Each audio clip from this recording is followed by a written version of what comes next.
My name is Ginny, also known as 2/3 Lotus, everywhere on the internet. This clip is part of my series, The Poets of Twitch, where I analyze my viewers' writing live on stream. Nothing has been edited out, so you're seeing this exactly as streamed with all of the imperfections and tangents that come with being live. If you want to catch me live or want more information, check out the description. Otherwise, enjoy some excellent writing. It is time to read Time by the new to the analysis TinyNuggie1. Right? TinyNuggie1. Yes.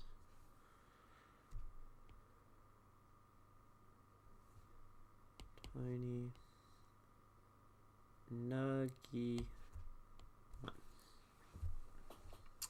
Hi Caliber, you said, onions give me the good cringes.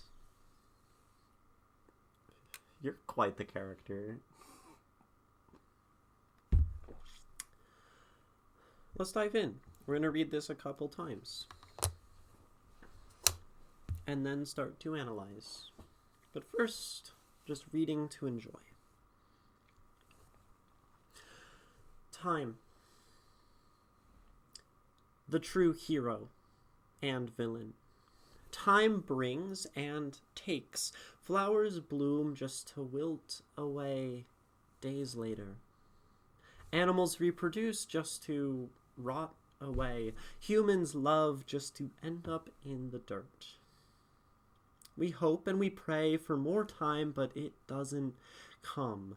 Time takes our crops, starving towns and cities. Time brings droughts and floods.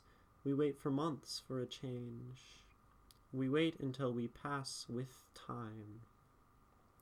The passage of time brings a reminder of death. But time can also be beautiful.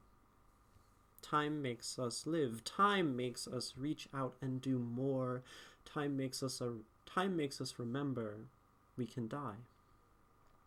But it reminds us we can also live. The passage of time brings life, the blooming of flowers, the hatching eggs, the sun rising to bring life. Time is the culprit of everything, both life and death, both beauty and horror, both evil and good. Time is the villain and the hero in one endless story. Time cradles us in its hands, offering us both a spark and ash, a beginning and an end. Time by TinyNuggie1.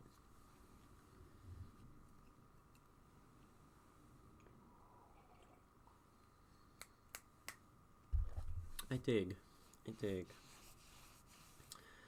Straightforward.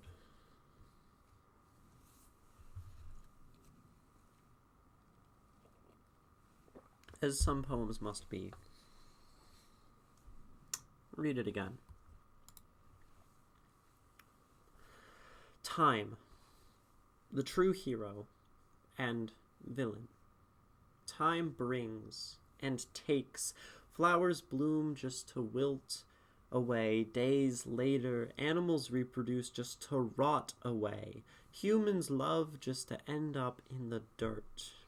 We hope and pray for more time, but it doesn't come. Time takes our crops, starving towns and cities. Time brings droughts and floods. We wait for months for a change. We wait until we pass with time. The passage of time brings a reminder of death, but time can also be beautiful. Time makes us live. Time makes us reach out to do more. Time makes us remember we can die. But it reminds us we can also live. The passage of time brings life. The blooming flowers, the hatching eggs, the sun rising to bring life. Time is the culprit of everything, both life and death, both beauty and horror, both evil and good. Time is the villain and the hero in one endless story. Time cradles us in its hands, offering us both a spark and ash, a beginning and an end.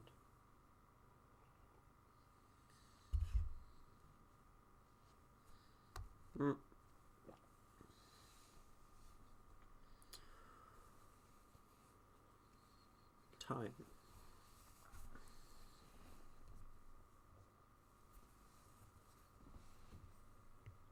So let's do analysis.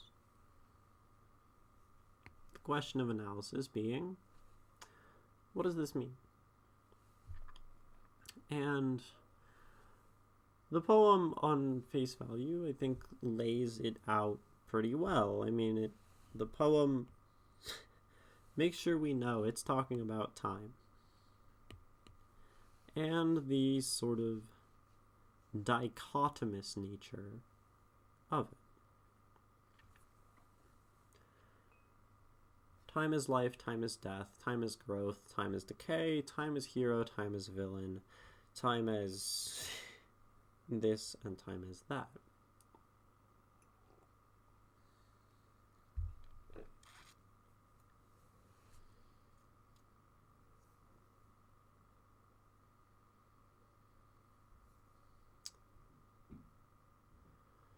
Something I find interesting about this poem, what I'm trying to find, perhaps, and maybe this is the point. I mean, one hopes in a poem to find meaning, a point, a message. This is perhaps exactly what the analyst, myself, Ginny, the poet of Twitch, 2/3 Lotus, does. We look for this, the message. The analyst, where'd my pen go? Analyst is nothing but a seeker of the message. And this poem, all it really does is lay out time and its qualities.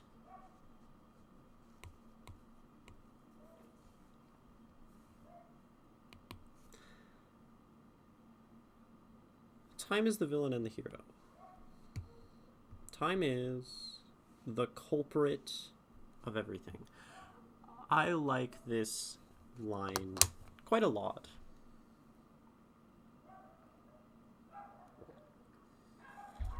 There was at some point in my life in the last 3 months that I was trying to write a poem about culprits and culpability of something that isn't necessarily negative, and this is basically what I was trying to write. I didn't write it, kind of dropped that idea. But this does it well. Time is the culprit of everything. And there's not so much. I mean, there's beauty here, is what there is. In terms of message, this poem is light, and that's okay. I think that's very okay. Because time does not have a message. Yes.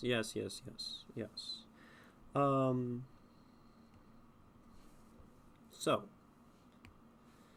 I'm gonna jump all over the place. Not really, I'm not. Theme. What is a theme?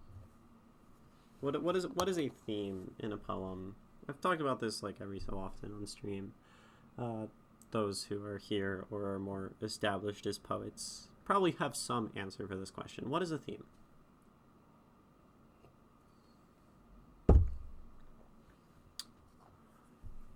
And I always forget what a theme is. Well, yeah. Okay, think about this, Drowning Devil. How else do we use theme? Let's take a TV show or a movie. A movie. right?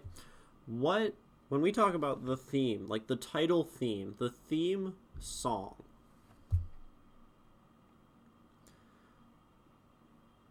what makes that piece of music the theme as opposed to like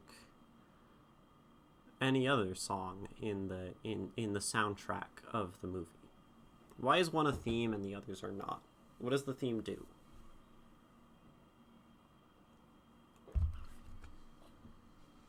It's kind of a weird question and probably a tangential and kind of hard one to answer, but what does the theme do? It's like the key points of the movie, yes, or a character's theme. It is something that evokes the broad understanding, the fundamental sort of nature of the movie is the theme. Or a character's theme speaks to the character. Whenever they sort of exist and come in, they get their theme. It is the core concept or principle behind an action, character, or event. Beautiful. Yes, it is the core concept. Core concept. And then Drowning Devils said key points. That is excellent as well. Sometimes there are multiple points. It can be a key point. It can also be key points. Not to be confused with a monk's key points in Dungeons and Dragons. So,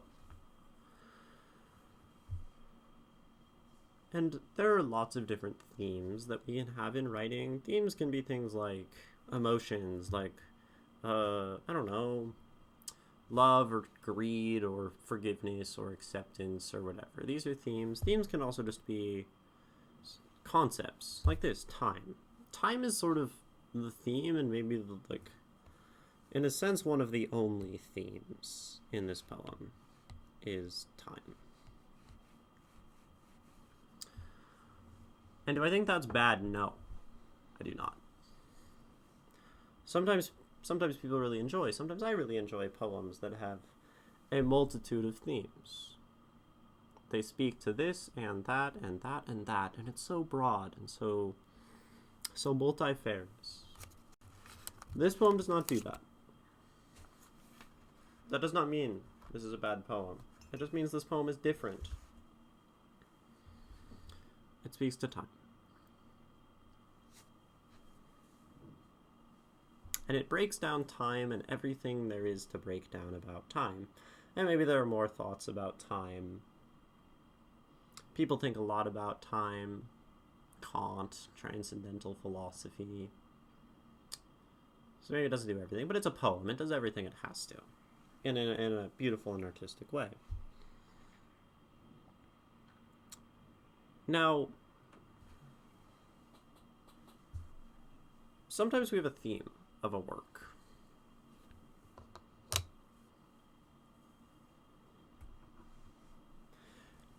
And it evokes certain emotions.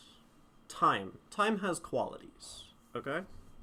That's what I'm trying to say. Time has certain qualities to it. Time is unending. Time is uncaring. Time will move no matter what. Time is unending, uncaring. There's one other one I was going to say that's relevant to this poem. It does not have. It has no clear point or motive. Why does time happen? I ask this rhetorically. I don't expect you all to explain to me why time exists. Time doesn't have a point. Time is just kind of fundamental, and it exists. Time has no reason for existing. It is broader than reason. It governs everything. And in a sense, I think if you tried to write a poem... Okay. Back up. This poem. I know I've like barely even analyzed the poem. This poem does not tell the reader much of a message. Does not have a moral, does not have a direction. You know, it describes time is a hero and a villain. Time saves people. Time does bad things, or things we see as bad. Time brings and takes. Time takes things away. People die. The flowers wilt. It brings. The flowers bloom. The reproduction, the rotting, the love, the dirt.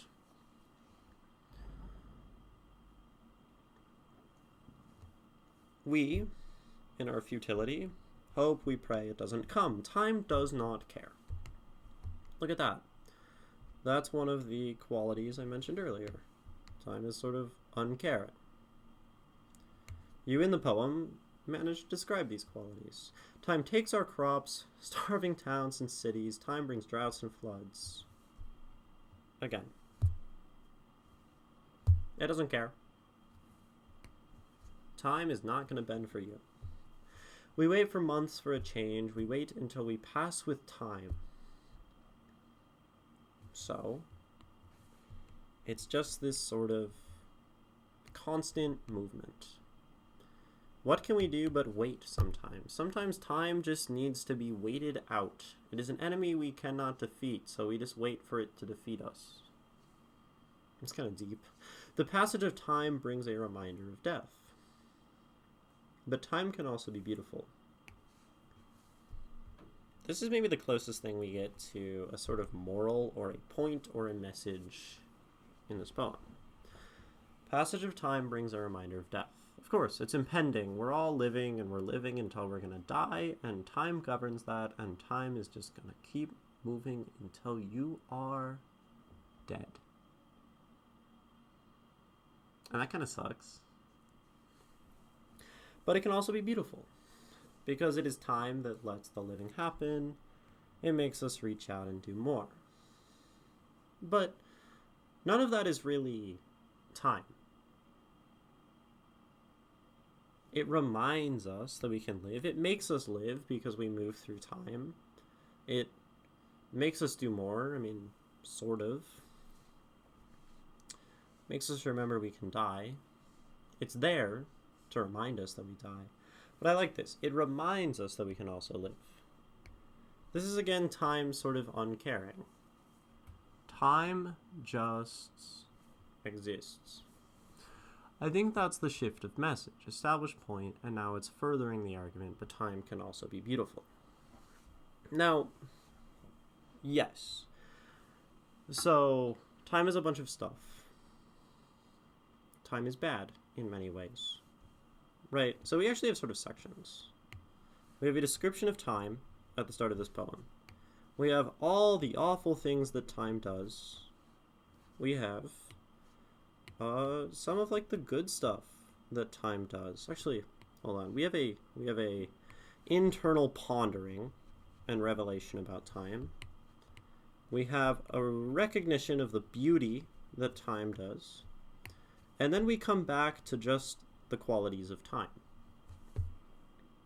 It's a circle. Time, the true hero and villain. Time is the villain and the hero. The poem very much exists on the axis of a mirror. So, you say that perhaps it's a shift of the message. I don't think it's so much a shift of the message as a shift of what we're focusing about. It is a new section. It's a shift. But I think if the poem ended right here, the sun rising to bring life. If the poem ended maybe with a beautiful thing that time does for us, you might say, oh, what it leaves us off with is beauty. And that's the point of the poem. The beauty, the continuation of time. It does not do this. It shows us, in the balanced way that time is, the good and the bad. And it also shows how we, as pathetic little temporal humans, contemplate that. And at the end of the day, when the time has passed, time just is. Time is a beginning, time is an end. And so, it is this unending circle of a poem. A beginning and end. Evil and good. Villain, hero. Hero and villain. Beginning and end. Circle. Like time. A spark and an ash. A beginning and an end. And time cradles us in its hands. What are we but a tiny little speck of existence on the great span of time, says this poem. And so some people will read this and grasp and say, no, I think it's telling me to have hope in time. This is showing me time so I can find hope. Or it can show the dreary depressingness of time. See, I don't think that's the point.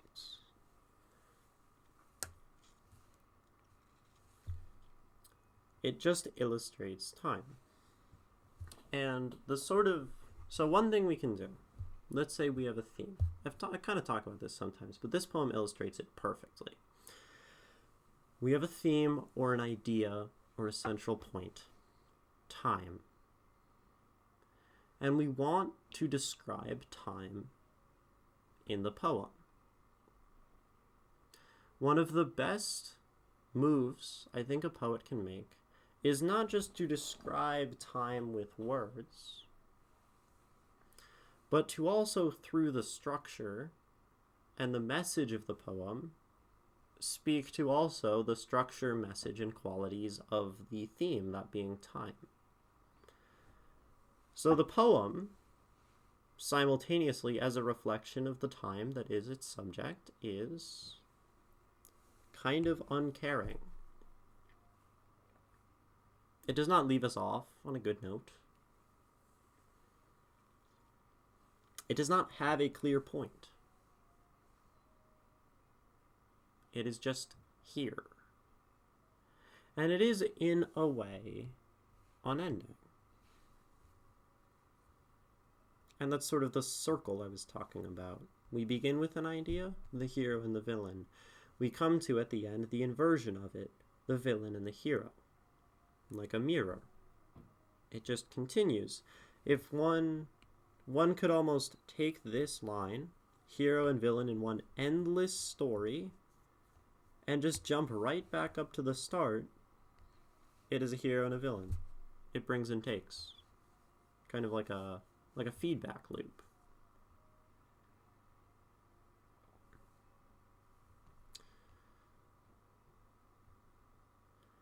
And that is a great structural representation of time. Sometimes,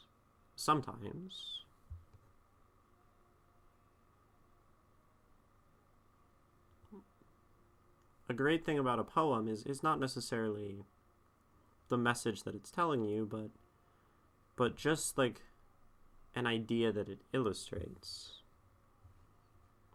It shows us time. Now, it also does so beautifully, because this poem is fundamentally human, and it's fundamentally written by a human. So, it includes in the center, one of the most important parts of your poem, the human perspective. And it tries to offer a point. It's a reminder of death, but it can also be beautiful. It makes us live. It makes us reach out to do more. It makes us remember we can die. Reminds us we can also live. There is a hope there. There is a hope to be acknowledged in the passage of time and one's death. And this the poem acknowledges. We do it as people. Time can be beautiful. And we probably want it to be. We're poets here. We like beauty. Time can also be beautiful. But I think almost the argument in this poem of whoever is speaking is actually has a couple of little flaws. And that's okay. And I'll explain why after. Time makes us live. Time makes us reach out to do more. Time makes us remember we can die.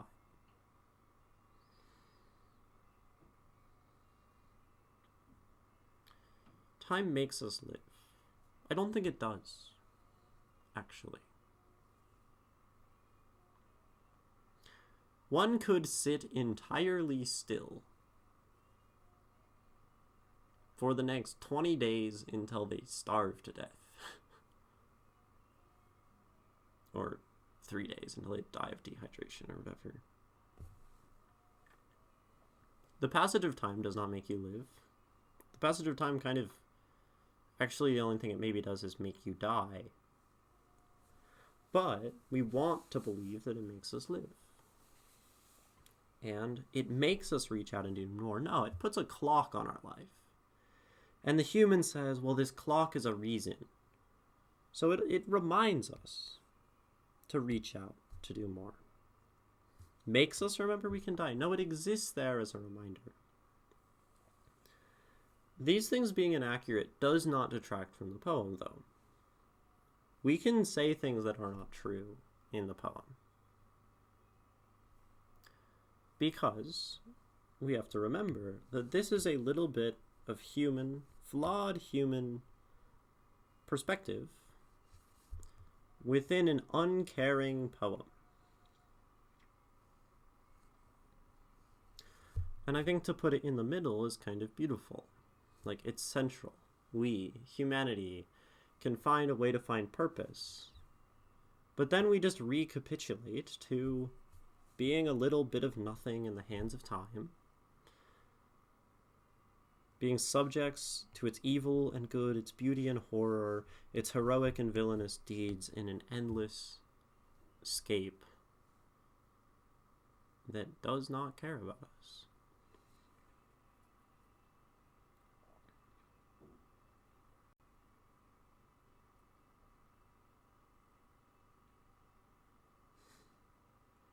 Which is sort of perfect, right? We think ourselves sometimes to be the center of all things. Maybe this is the point. There is a point, then. We're the center of the universe. Agents in our lives who can do things and make a change and make an impact. Smack dab in the middle of a world. And we try to convince ourselves in many ways that the world is not so uncaring and hostile than we believe. And yet it moves on right past us and does that anyway. Like, that's what the structure of this poem says to me. And the fact that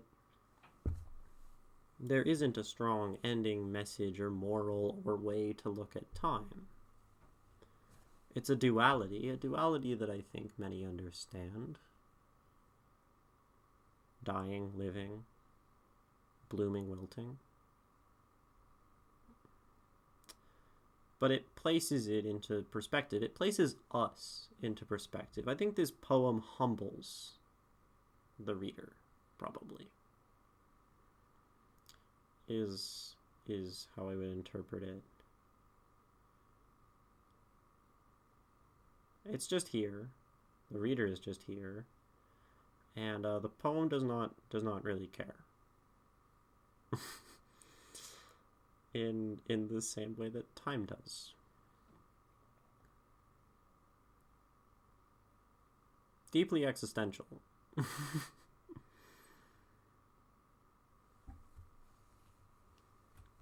Of course, it's not a reason to be sad either. You are just small, that's the reality, and you're still gonna exist in the central central fifth of this poem. No matter what, you're gonna exist here. You're gonna be a little beetle of a person running around in a big world that you don't understand. And time's gonna keep moving.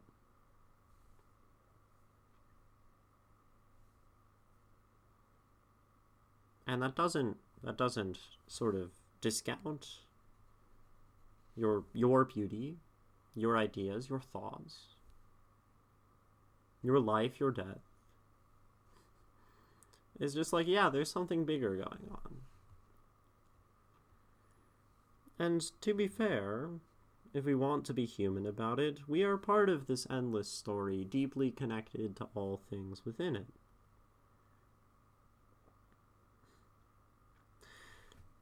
Cradling, being cradled in its hands. Cradling is very caring. I mean, a cradle, a child. It feels as though time sort of gives us attention at the end of this poem. And perhaps that is a little bit of humanness coming through here against the theme of time. We want time to cradle us. I mean, perhaps it's not just us, it's everything. Everything is cradled within time, and time is so transcendental and big that it just holds us. We're just there. Offering us both a spark and an ash, a beginning and an end. And I would hope, honestly, that others find this hopeful. I choose, as a person, even as an analyst, to look at a poem like this and find hope. This poem gives me hope. Because I am reminded, kind of, that I am this little human in a big existence, and I will struggle, but I will get past those struggles, and I will have joys, and those joys will have their appropriate time and length, and that is my existence. And death is natural, so don't grieve it too much, and while you're at it, appreciate, like, the little things. And the poem doesn't tell me to feel this, which makes the poem a bit of a mirror. We'll draw the mirror here. The poem's a bit of a mirror, right? Our reader looks into this poem in the mirror, and they see a reflection of themselves. Is this poem sad? Is it happy? Well, that just depends on how you see it, right? At base, maybe the poem is just sort of neutral as you look in the mirror. But some people will choose to look at a poem like this and say, this is tragic. This is, some will be the nihilist. The nihilist will say, oh, I am nothing amongst a giant and uncaring and world of all that awful existence.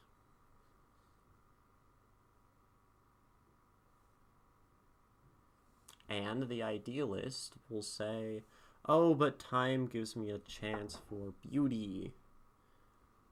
And time is the only thing giving me an opportunity for life, so I will live it. And the capitalist will say, yeah, I have a set amount of time to go make money. And the communist will say, well, we have this time, we share it with others and share the material wealth that we have with others.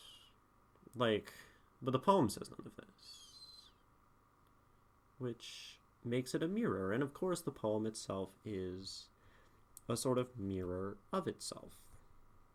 Beginning, end, time, hero, villain, hero, villain.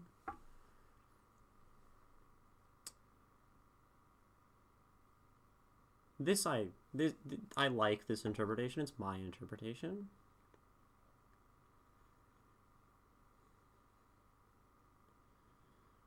if one were to lean into that, I would say maybe make the poem even more of a mirror if I'm giving, like, advice. You start with the word time. Why not have every line be a mirror? You know? Hero and villain is 5 lines from the end, but hero and villain is 2 from the start. That I actually, like, kind of irks me.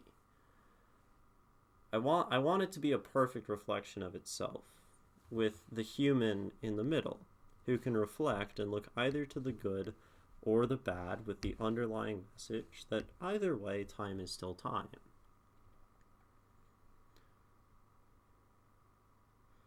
So then I want, we pray for more time, and then on the good side have something about accepting the time that we have in the sort of mirrored position. But it doesn't come. Time continues to come, and we love what we have. It takes our crops, gives us crops, starves cities, feeds cities, brings droughts and floods, brings whatever the opposite of that is, spring rains in decent and measured amount. We wait for months of change. We do not need to wait for change, for it comes anyway. Like, this could be cool. This is an idea for the poem if I'm trying to edit it. But also, the poem is sort of skewed and imperfect. And, like, that's okay too. Because it's also, like, human. And would a human express time as a perfect mirror of itself? Do we really believe that? I don't. I believe time is a good thing. I believe time allows us. So, and maybe this poem has a little injection of the author. The cradling, the care, but time can also be beautiful. 4 lines of what time can do for us. So, like, in a sense, it doesn't need to change because it shows a glimpse of the author's thoughts while still communicating the mirrored nature and the sort of uncaring and just existent nature of time.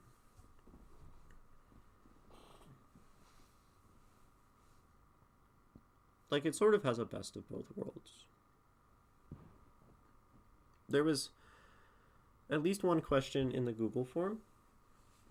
Before I pull that up and answer it, I want to take a little break. So I'm just going to run an ad here. Please don't watch it. Also stand up, move away from your device, drink some water, go to the bathroom. I'll be back.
Stylish Phil, you've returned. I've also just returned from taking a short break.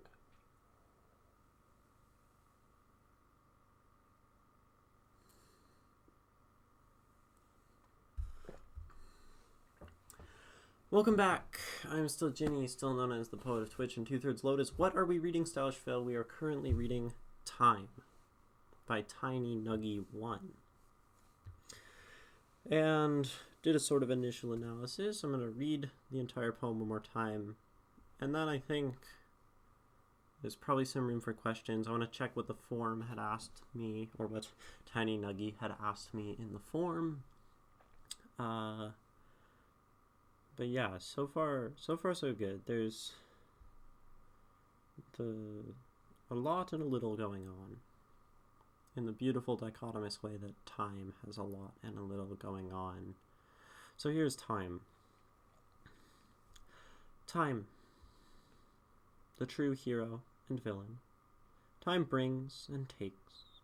Flowers bloom just to wilt away days later. Animals reproduce just to rot away. Humans love just to end up in the dirt. We hope and pray for more time, but it doesn't come. Time takes our crops, starving towns and cities. Time brings droughts and floods. We wait for months for a change. We wait until we pass with time. The passage of time brings a reminder of death. But time can also be beautiful. Time makes us live. Time makes us reach out to do more. Time makes us remember we can die, but it reminds us we can also live. The passage of time brings life. The blooming flowers, the hatching eggs, the sun rising to bring life. Time is the culprit of everything, both life and death. Both beauty and horror. Both evil and good. Time is the villain and the hero in one endless story. Time cradles us in its hands, offering us both a spark and ash, a beginning and an end. Time by TinyNuggie1. And you had asked me, what emotions did my poem make you feel? I want to fuel heavy emotions. So what did this make me feel? And I mean, anyone can answer that question as well. Because, like I was saying, the poem as a mirror, I think allows the reader to feel kind of the way they already feel about life. This could be seen by someone who is deeply depressed as a miserable existence where time marches on and you have nothing to do about it. This poem gives me hope. I kind of miss a personal element. Yeah, so this we talked about Stylish Phil. And I sort of like it because time is entirely impersonal. It speaks to the nature of time and how it moves on without a care for us. And then we try to make some reason and humanity out of it, but time just keeps moving. It's sort of a statement of time presented as time would present it. You mentioned a lot of big sweeping events, but not how they impact you. Exactly. So this doesn't communicate from the author, I don't think, much of an intention of, like, here's what I want you to feel. It shows a reality, the reality of time, and one can feel things. And when I'm faced with the nature of time and the big sweeping events, I tend to feel hope. I tend to feel satisfied with myself. I tend to like looking at the sun rising to bring life. But, TinyNuggie, if there are emotions you want your reader to feel, let's say you want your reader to feel hope, this poem will not do that.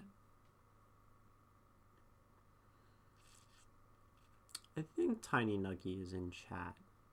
Are you still around? Yeah, so let me ask you. Right. I've given you my thoughts.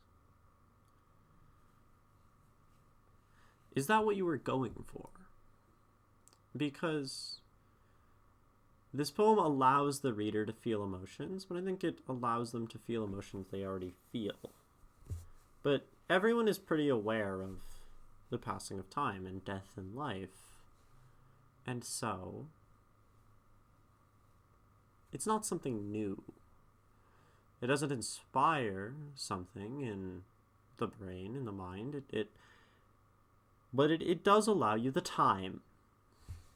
It allows you the space, the time, to reflect. And like that's a nice thing as a poem. It's not a traditional way to write poetry like Stylish Fail. Stylish Fail wants a personal element. But if we're leaning into time as an impersonal thing, then that might be exactly what you want to do in this poem. But that depends on your intention. I don't want a specific emotion. It's supposed to be a wide array or area of emotions: happy, sad, angry, hope, and fear. I want to explain some things. Yes, so I've given you like my initial thoughts. Now explain. Because this is, I cannot like help you kind of improve or edit. Doesn't necessarily need to be improved, but I can't change the poem, or I don't want to try to change the poem if I don't know what you want the poem to do. I do like the poem overall, but indeed it feels, or indeed make it feel more detached, or so you would want it to be either more detached, Stylish Fail, and lean into that more, or make it more personal.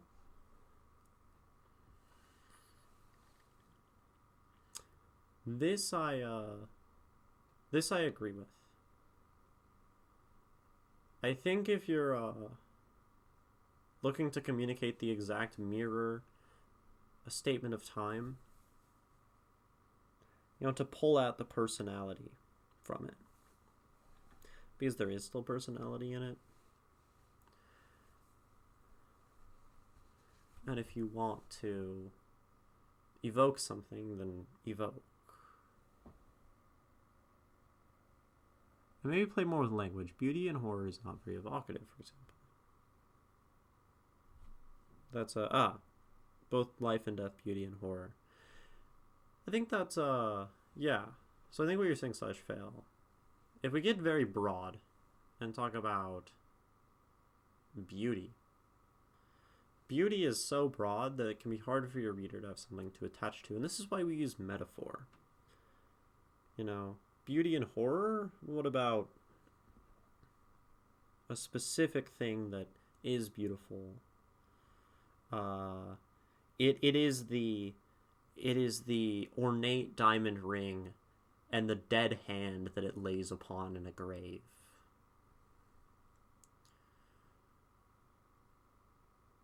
That's a way to display beauty against horror. Okay, so the poem is meant to take place in an agreement between two deities, a good and a bad source of emotion. First is the time only brings death. There's no point to try if you're just going to die. Well, the good deity says time is hurtful. Okay, there's an interesting prevalent. Yeah, so I'm of the agreement that it does not. Okay. So here's an issue. Deities. Deities are far above the level of human things. The poem feels like it's from a human perspective and dealing with human matters. We hope and pray for more time, but it doesn't come. Time takes our crops. Starving towns and cities. Towns and cities are things of people, not deities. And it could be interesting to look at two deities saying, their crops, their cities, look at how much time makes them suffer. Look, I'm showing you, I'm giving you evidence. And then the other god says, no, look at the people who are inspired by life. Look at them. And it's just this kind of endless squabble because it's both true. And then let's see. Circle is meant to time cycle or circle of life. Human explanation in the middle is meant to be a future, present, past thing. Humans are in the present middle. Yeah, and I think the humanity in the middle is interesting, but and I like that. That's probably like one of my favorite parts. But I think it all feels human. It all feels like the perspective of humans. So you don't actually, I don't get the impression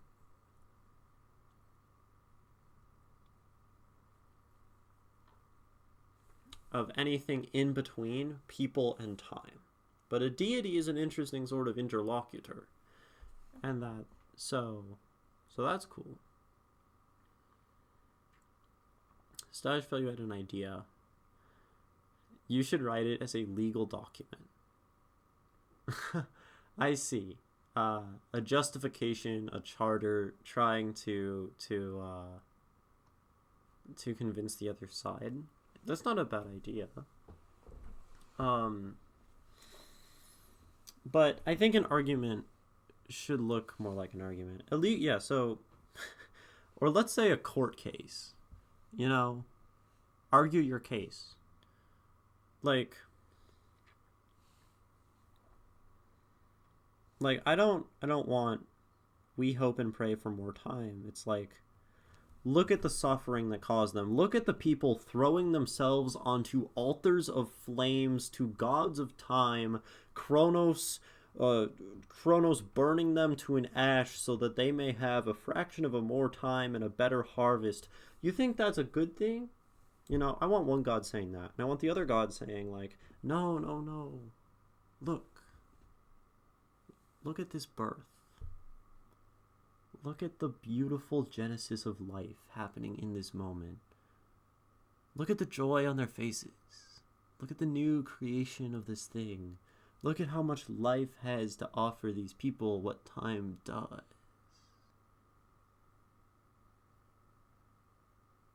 Look at the baby who is dead, says the other god. Look at the way that time, the purveyor of disease, the contact of things, allows for them to suffer. Look at the person cured of their illness, so joyful that, you know, back and forth.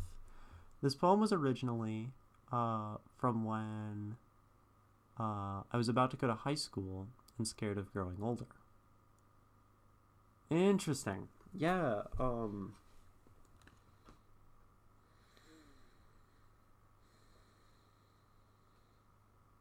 that's an emotion you could inject into this poem,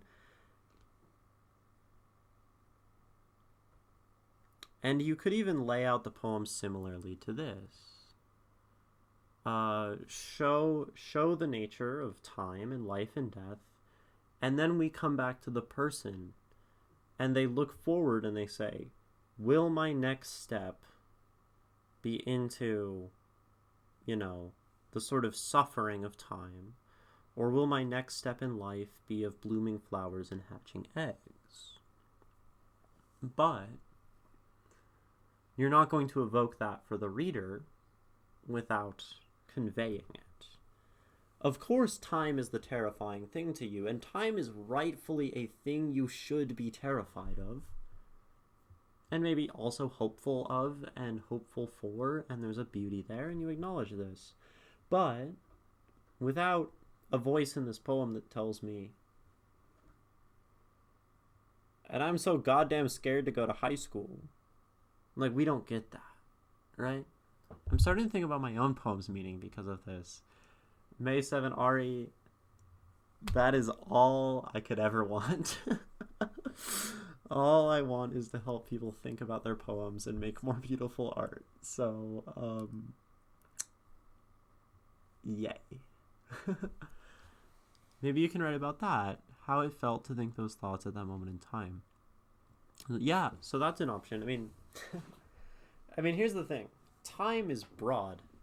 I think, TinyNuggie, you could write 100 poems about time, and never get bored. I'm confident in that. If you want to prove me wrong, take the challenge. You have. Okay. Or about those things. I don't know if you're talking to Stylish Fail or me. But you could write 100. You could write 1,000 poems about time.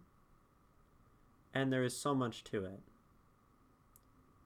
But a reader does not want to read 1,000 poems about time. They want to read a poem that connects to them and shows them something new and an emotion and something of meaning.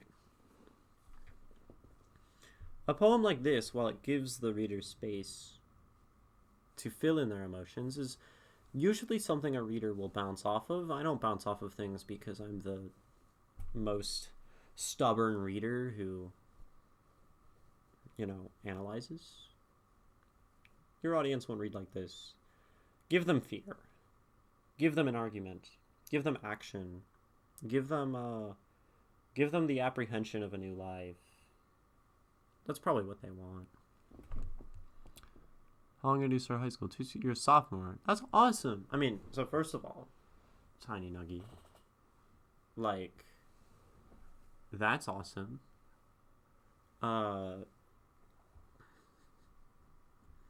You are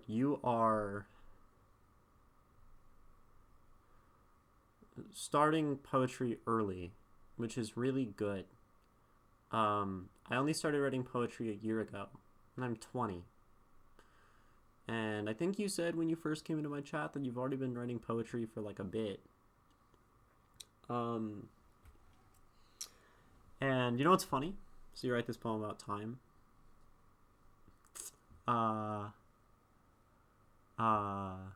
have this poem about time. Time is going to help these poems come out of you. Sajfel says there are like 8 great poems here. Give all your ideas more room to breathe. Yeah. I think that's absolutely true. Like what I said, you could write 100 poems about time. Write a poem that tells me about humans trying to love and the futility and just ending up in the dirt. This is one poem.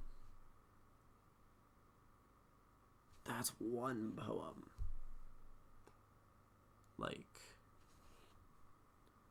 it just, you could pull so much out of that. I mean, there's so much. Praying for more time is a whole poem. And talking in broad strokes is useful because it applies to a lot of things. But if we go back to that original idea, the deities talking, I still want some focus. I want to see 2 deities talking, to see their character and their argument and their fire and their appreciation of the beauty and all these things, and also their probably lack of understanding. That'd be an interesting thing about the deity poem, like both trying to look at life as either perfectly good through time or perfectly bad through the things it takes away, and then cutting to a human who is in many ways content with both. That's cool. That's very cool. It'd be a good exercise to just reread your poem and underline any lines that could be a poem on its own. That is like a freaking great exercise. And honestly, I should do that. Stajfeld, you're smart. Yeah.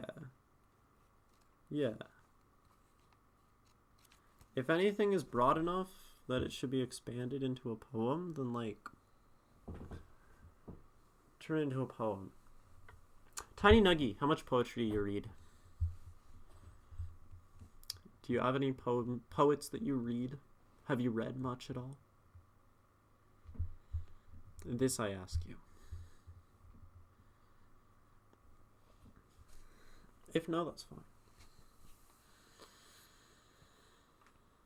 No wrong answers. I don't read a lot of poems because I have horrible dyslexia. Okay. That's fine. I mean, that's fine. It is. Like, you can do whatever you want. But reading poems, and we'll expand reading beyond something that dyslexia inhibits, is going to help you understand more poetry, right? And I'm not saying you don't. Like, this does good things. I think I made that clear, that I like a lot of things going on. Podcasts, poetry podcasts. I think there's one from the New Yorker. I think there's On Being. I think there's many podcasts. Go find poetry podcasts. Or, I don't know. I'm the only person on Twitch doing this. You can watch me. I talk about poems and read poems. Text-to-speech. Have it read out loud. Look up videos of people reading their poems. Open mic, spoken word. Right? Spoken word is a whole genre of poetry. Slightly different than what you see on a page. It tends to be aggressive and bombastic and interesting, but listen to spoken word. You can watch that on YouTube. I don't know, instead of whatever you watch on YouTube. Watch spoken word. There is so much. So much good spoken word. I don't know. Go find I can recommend a friend of mine who's a spoken word slam champion nationally. Let me see. 1 sec. I want to switch back here so I can look it up. Believe it is Monarch the Poet.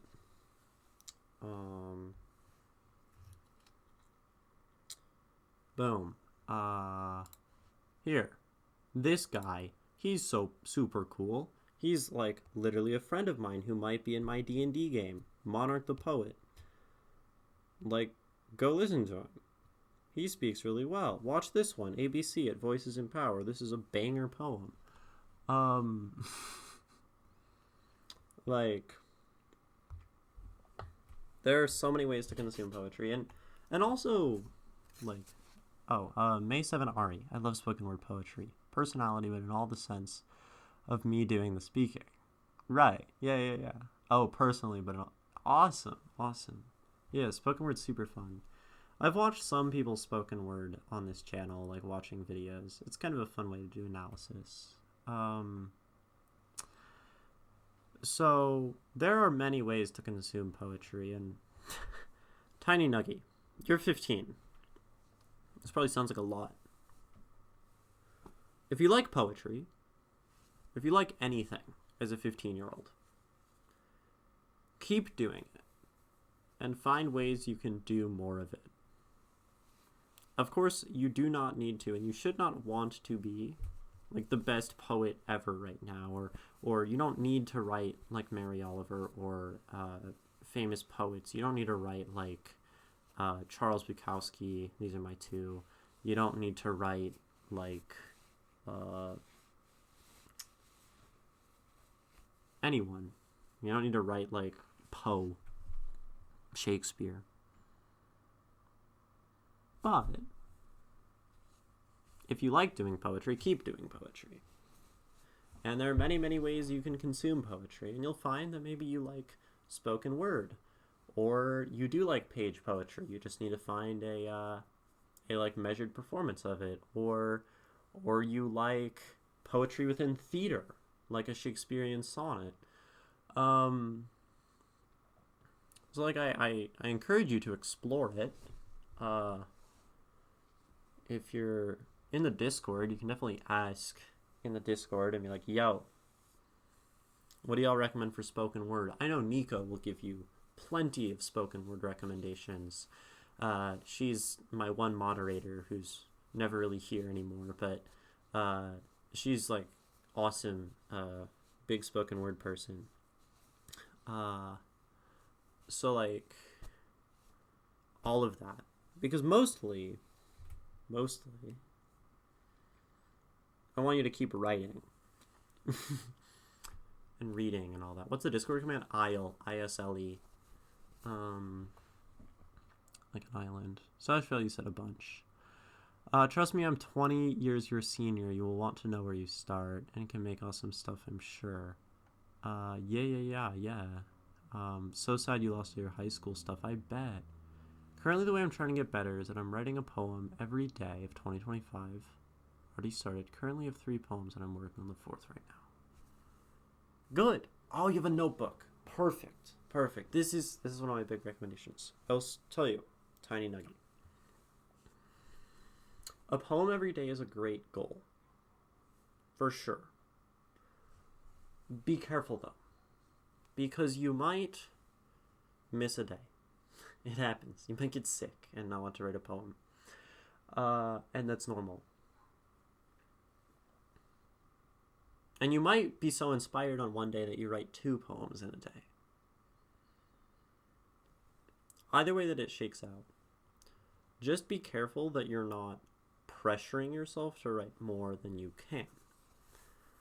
I have burnt myself out before. I did this with streaming. I said, I'm going to stream every day. And you can go find the VODs of me crashing out and falling asleep on stream because I'm so tired. They exist somewhere. There's a clip on my TikTok, if you scroll down, of me literally falling asleep on stream. I want to make sure that's not how you are with poetry. What I can recommend is to do things that lead you to live a poetic life. You have a notebook, and that's good. I recommend this to people a lot, is to have something to always be able to write. I use a very small notebook. This fits in my pocket of most of my clothes, except some of my girls or women's pants, because the pockets are so small. But this lets me always be a poet. If I always have something on me to write with and write on, then even if I have an idea, maybe don't write a poem every day, but have an idea that is poetic every day. And this sounds dumb. This sounds idealistic and whatever. Or your phone. That works for you too. I'm an analog girly. That's just my thing. I have so many just sentences in here that are not poems and probably will not be. Just so many lines. I write down whenever I think of something. I'll be talking in conversation with a friend, and then I'll be oh, that's a poem, and I have a bunch in here. If you were to really ask me, I would tell you that the perfect lie, the beautiful lie, is over. That is not a poem, but it's an idea I had for a poem that I never wrote. Bench, hardly used. I wrote it 2 months ago, and then it was a week ago 1 month ago, and then it was a week ago that I came back and made a poetry zine out of it. And then there are just many in here. I think we need to be, what does that say? What's the other issue?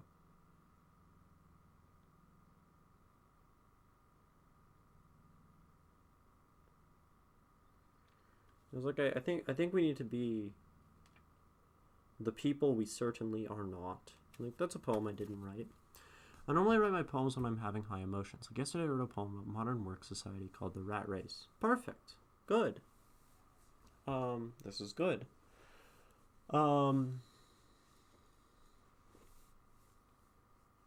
This is good. What I would say also is,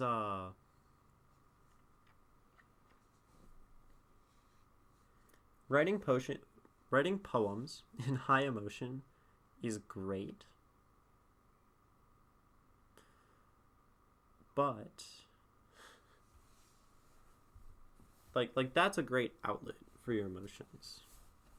If you can write poems of the high emotions and the calm, beautiful, slow emotions and the confused emotions, there are a lot of different emotions you can learn to put into poetry. And high emotions are maybe the easiest ones. The thoughts are flowing, things are happening, you have things you need to say.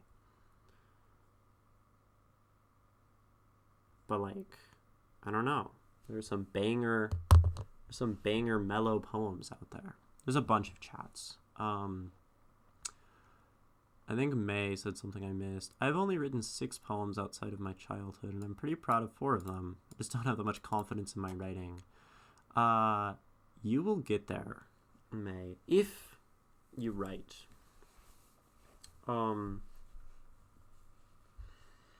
not going to get more confident in the poems that you've already written. I mean, you might.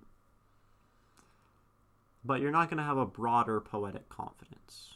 Keep writing. And write things you write, and write things you don't like. Or write things you like, write things you don't like. Write things you kind of like. And you'll find, because no matter what, if you're writing, you're learning. And if you're learning, you're going to know more. And if you know more, you're going to get more confident. Because we get confident when we're, like, more knowledgeable. So many chats. Slightly off topic, but women's pants are so cute. But the freaking pockets. Yes. As an also trans woman, me and Stylish Fail. Yeah. I still wear men's jeans a lot. And can you do it without feeling it? I saw my own skirts now. You sew your own skirts. Yeah. Dude. I want to be able to do that. I'm gonna read this poem again. Actually, I guess, are there any other questions on this specifically? As a cis woman, I've basically never experienced large pockets outside of one pair of sweatpants. Yeah. You don't have the same feeling of loss. I'm kidding. I haven't worn jeans since the pandemic. Sucks. Yeah, I mean, it does suck. I wear a lot of, like, loose fitting, like, just kind of pants and cargo pants and things with pockets, because I like pockets. I grew up as a boy in Jinko jeans, yeah. I think I'm going to read this poem one more time. I guess specifically Tiny Nuggies. I mean, we'll still talk. I still have half an hour of stream after this. Any other thoughts or questions on the poem? Because I want to sort of officially end the analysis before we start getting completely derailed into garments. Because that's what's happening in chat right now. And Tiny Nuggie, did this help? Does this help? Does this clarify things? I do hope it does. Anything. If it has helped at all, then that's all I want. And if it hasn't, then I don't know. Then I'm deeply apologetic. I'll give you a second if you're typing something.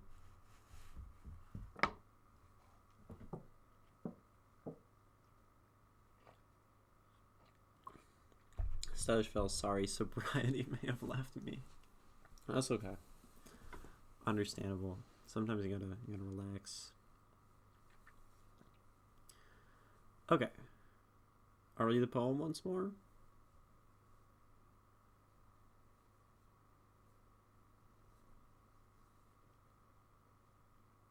Yeah. Time by TinyNuggie1.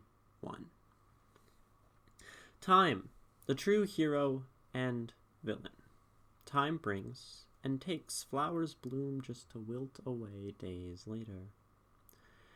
Animals reproduce just to rot away. Humans love just to end up in the dirt. We hope and pray for more time, but it doesn't come.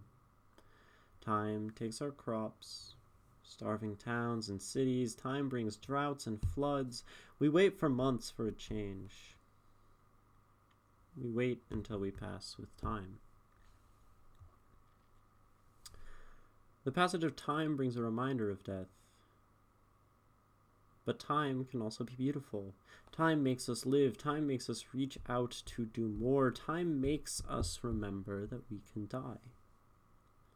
But it reminds us we can also live. The passage of time brings life.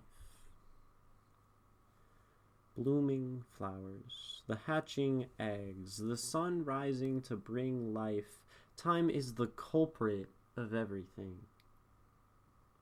Both life and death, both beauty and horror, both evil and good. Time is the villain and the hero in one endless story. Time cradles us in its hands, offering us both a spark and ash, a beginning and an end. Time by TinyNuggie1. Thank you so much for submitting. Really excellent. And I know we got very far into like critique at the end and like thoughts of forward, but like it's a poem, it's beautiful. You wrote it, you're a poet. This is excellent. Thank you for watching. I encourage you to check out the rest of the series, follow if you enjoyed, and stop by Twitch if you want to share your own work. See you there.